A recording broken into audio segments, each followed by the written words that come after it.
Good morning friends. धोरण 11 रसायण विज्ञान chapter number 1 तेनो स्वाध्यायનો 1.3 नंबरનો प्रश्न। आयनना एक ऑक्साइड जेमां दळथी 69.9% आयन અને 30.1% ડાયઓક્સિજન છે તો તે ઓક્સાઇડનું પ્રમાણસૂચક સૂત્ર નક્કી કરો। આ પ્રકારનો દાખલો ગણવા માટે આપણે એક ચોક્કસ પ્રકારનો કોઠો તૈયાર કરવો પડે છે અને એ ચોક્કસ ફોર્મેટમાં આપણે દાખલો ગણીશું તો વધુ સરળ રહેશે। આ કોઠો તૈયાર કરવા માટે સૌપ્રથમ આપણે કયા કયા તત્વ અંદર આપેલા છે તે આપણે જોવાનું છે। આયર્ન એટલે Fe, ઓક્સિજન તો આપણને ખબર જ છે। કુલ 2 પ્રકારના તત્વ આપેલા છે, તેની સૌપ્રથમ દળ ટકાવારી જોઈએ। Feની દળ ટકાવારી છે 69.9, ઓક્સિજનની છે 30.1, બંનેનો સરવાળો કરીએ તો 100% થાય છે। ત્રીજા કોલમમાં બંને તત્વનું પરમાણુય દળ આપણે લખવાનું છે। Feનું 56, ઓક્સિજનનું 16।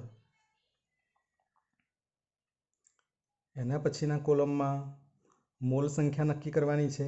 Feની મોલ સંખ્યા નક્કી કરવા માટે આપણે દળ ટકાવારીને પરમાણુય દળ વડે ભાગવાના છે, એટલે 69.9 ભાગ્યા 56 ઇઝ ઇક્વલ ટુ 1.25। ઓક્સિજનમાં થશે 30.1 ભાગ્યા 16 બરાબર 1.88। એના પછીના કોલમમાં આપણે મોલ ગુણોત્તર નક્કી કરવાનો છે બંને પરમાણુઓનો। તો એના માટે આગળ જે મોલ સંખ્યા શોધી છે તેમાંથી સૌથી નાની મોલ સંખ્યા આપણે શોધી નાખવાની છે। તો અહીં આગળ છે 1.25। તો આ 1.25 વડે 1.25ને ભાગીશું તો આપણને મળે છે 1 અને 1.88ને 1.25 વડે ભાગીશું તો આપણને મળે છે 1.5। તો Fe અને ઓક્સિજનનો મોલ ગુણોત્તર આપણને મળે છે Fe માટે 1 અને ઓક્સિજન માટે 1.5।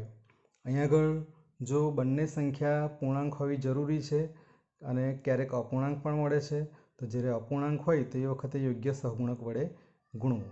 તો અહીં આગળ ઓક્સિજન જે છે તેની મૂળ સંખ્યા આપણને 1.5 મળે છે, તો યોગ્ય સહગુણક વડે એને ગુણવા જઈશું તો 1.5ને આપણે 1 વડે ગુણીશું તો 1.5 જ આવે, 2 વડે ગુણીશું તો 3 આવશે।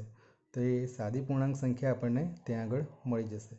તો આને આપણે 2 વડે ગુણીએ તો આને પણ 2 વડે ગુણવા પડે, એટલે સાદો પૂર્ણાંક ગુણોત્તર મેળવવા માટે આપણે આ મૂળ ગુણોત્તરને 2 વડે ગુણ્યા છે, તો આને 2 વડે ગુણીશું તો 2 મળશે અને 2 વડે ગુણીશું તો 3 મળશે। એટલે આમ Fe જે છે એનું મોલ સંખ્યા મળે છે આપણને 2 અને ઓક્સિજનની મોલ સંખ્યા મળે છે આપણને 3 અને એ રીતે આપણને Fe આયન ઓક્સાઇડનું જે પ્રમાણસૂચક સૂત્ર મળશે એ છે Fe2O3। આ પ્રકારના આયન ઓક્સાઇડનું પ્રમાણસૂચક સૂત્ર અને અણુસૂત્ર બંને સરખું જ હોય છે, એટલે ક્યારેક તમને અણુસૂત્ર પૂછે તો પણ આ જ આન્સર આવશે। બીજો દાખલો છે 1.4। ઉત્પન્ન થયેલ કાર્બન ડાયોક્સાઇડનું પ્રમાણ ગણો જ્યારે 1 મોલ કાર્બનને હવામાં બાળવામાં આવે છે, 1 મોલ કાર્બનને 16 ગ્રામ ડાયોક્સિજનમાં બાળવામાં આવે છે, 2 મોલ કાર્બનને 16 ગ્રામ ડાયોક્સિજનમાં બાળવામાં આવે છે। આ જે દાખલો જે છે એ ચેપ્ટરના 1.10 નંબરના ટોપિક સાથે રિલેટેડ છે। અહીં આગળ સૌથી પહેલું લખ્યું છે કે 1 મોલ કાર્બનને હવામાં બાળવામાં આવે છે પહેલા પ્રશ્નમાં, તો ઉત્પન્ન થયેલા કાર્બન ડાયોક્સાઇડનું પ્રમાણ ગણો। એના માટેની આપણે પ્રક્રિયા જોઈએ। તો પ્રક્રિયા આ પ્રમાણે થશે, 1 મોલ કાર્બનને હવામાં બાળવામાં આવે તો એ હવામાંથી પૂરતા પ્રમાણમાં એને ઓક્સિજન મળી રહેશે, તો એમાંથી CO2 બને છે। તો અહીં આગળ તમે જુઓ તો C + O2 gives CO2। અહીં આગળ અને મોલ સંખ્યા જોઈએ તો કાર્બનના મોલ છે 1, ઓક્સિજનના મોલ પણ છે 1 અને CO2ના મોલ પણ છે 1। એટલે આ પ્રક્રિયાની તત્વયોગ મિતિ શું કહે છે કે 1 મોલ કાર્બન 1 મોલ ઓક્સિજન સાથે પ્રક્રિયા કરશે તો 1 મોલ CO2 મળશે। એટલે પહેલો જે પ્રશ્ન છે કે 1 મોલ કાર્બનને હવામાં બાળવામાં આવે છે ત્યારે કાર્બન ડાયોક્સાઇડનું પ્રમાણ ગણો, તો 1 મોલ CO2 મળે છે। હવે અહીં આગળ પ્રમાણ પૂછ્યું છે તો આપણને મોલ સંખ્યાની જગ્યાએ આપણે એને ગ્રામમાં પણ ગણી શકીએ કે કેટલા ગ્રામ CO2 મળે। તો અહીં આગળ આપણે જોઈ શકીએ કે 1 મોલ કાર્બન જે છે એ 1 મોલ ઓક્સિજન સાથે પ્રક્રિયા કરે, એટલે 1 મોલ ઓક્સિજનમાં કેટલા ગ્રામ ઓક્સિજન હોય? તો 32 ગ્રામ ઓક્સિજન, બરાબર. 2 ઓક્સિજન પરમાણુ છે એટલે 16 ગુણ્યા 2 32 ગ્રામ ઓક્સિજન થાય. અને 1 મોલ કાર્બન ડાયોક્સાઇડમાં 44 ગ્રામ કાર્બન ડાયોક્સાઇડ હોય છે. એટલે બીજી રીતે તમે કહી શકો કે 1 મોલ કાર્બન 32 ગ્રામ ઓક્સિજન સાથે પ્રક્રિયા કરે તો 44 ગ્રામ કાર્બન ડાયોક્સાઇડ મળે. એટલે આ રીતે પણ તમે આનો જવાબ લખી શકો. એટલે 44 ગ્રામ CO2 અથવા તો 1 મોલ CO2 મળે છે. બીજા પ્રશ્નમાં આપણને પૂછવામાં આવ્યું છે કે 1 મોલ કાર્બનને 16 ગ્રામ ડાયોક્સિજનમાં બાળવામાં આવે છે ત્યારે ઉત્પન્ન થયેલા કાર્બન ડાયોક્સાઇડનું પ્રમાણ ગણો. હવે 1 મોલ કાર્બન અહીં આગળ આપેલો છે, પણ ઓક્સિજન આપેલા છે 16 ગ્રામ. અહીં આગળ આપણે ઉપર જોઈ લીધું છે તત્વયોગ મિતિ પ્રમાણે 1 મોલ કાર્બન 32 ગ્રામ ઓક્સિજન સાથે પ્રક્રિયા કરે તો જ 44 ગ્રામ એટલે કે 1 મોલ CO2 મળે. પણ અહીં આગળ આપણને 16 ગ્રામ ઓક્સિજન આપેલા છે, ઓક્સિજનનું પ્રમાણ ઓછું છે.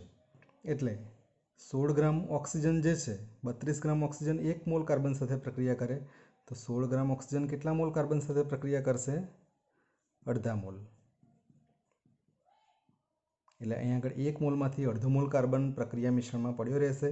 માત્ર અડધો મોલ કાર્બન જે છે એ 16 ગ્રામ ઓક્સિજન સાથે પ્રક્રિયા કરશે અને 22 ગ્રામ CO2 આપશે અથવા તો અડધો મોલ CO2 આપશે. એટલે કે સિમ્પલ છે, 1 મોલ કાર્બન 1 મોલ ઓક્સિજન સાથે પ્રક્રિયા કરે તો 1 મોલ CO2 મળે છે. તો એ જ રીતે 16 ગ્રામ ઓક્સિજન એટલે કે 0.5 મોલ ઓક્સિજન 0.5 મોલ કાર્બન સાથે પ્રક્રિયા કરે તો 0.5 મોલ CO2 એટલે કે 22 ગ્રામ CO2 મળશે. એટલે બીજો પ્રશ્ન છે એનો આન્સર થશે 0.5 મોલ CO2 અથવા તો 22 ગ્રામ CO2. આ પ્રક્રિયામાં ઓક્સિજન વહેલો પતી જશે અને અડધો મોલ કાર્બન બાકી રહેશે. એટલે ઓક્સિજન જે છે એ વહેલો પૂરો થઈ જવાથી પ્રક્રિયા અટકી જશે, માટે ઓક્સિજન જે છે એ અહીં આગળ સીમિત પ્રક્રિયા કહેવાશે બીજા પ્રશ્ન પ્રમાણે. હવે ત્રીજા પ્રશ્નમાં જોઈએ. ત્રીજા પ્રશ્નની અંદર આપેલું છે કે 2 મોલ કાર્બનને 16 ગ્રામ ડાયોક્સિજનમાં બાળવામાં આવે છે ત્યારે ઉત્પન્ન થયેલ કાર્બન ડાયોક્સાઇડનું પ્રમાણ ગણો. 16 ગ્રામ ઓક્સિજન એટલે 0.5 મોલ ઓક્સિજન. તો અહીં આગળ 0.5 મોલ ઓક્સિજન જે છે એ ભલે આગળ આપણને 2 મોલ કાર્બન આપ્યા, પણ એ 2 મોલ કાર્બન સાથે પ્રક્રિયા કરી શકશે નહીં. એમાંથી 1.5 મોલ કાર્બન પડ્યા રહેશે, એ માત્ર 0.5 મોલ કાર્બન સાથે જ પ્રક્રિયા કરશે અને એ 0.5 મોલ કાર્બન અને 0.5 મોલ ઓક્સિજન વચ્ચે પ્રક્રિયા થઈ અને 0.5 મોલ CO2 બનશે અથવા 22 ગ્રામ CO2 મળશે. અડધો મોલ CO2 એટલે 22 ગ્રામ CO2 થાય. એટલે ત્રીજા પ્રશ્નનો જવાબ પણ આપણને મળી જશે 0.5 મોલ CO2 અથવા તો 22 ગ્રામ CO2.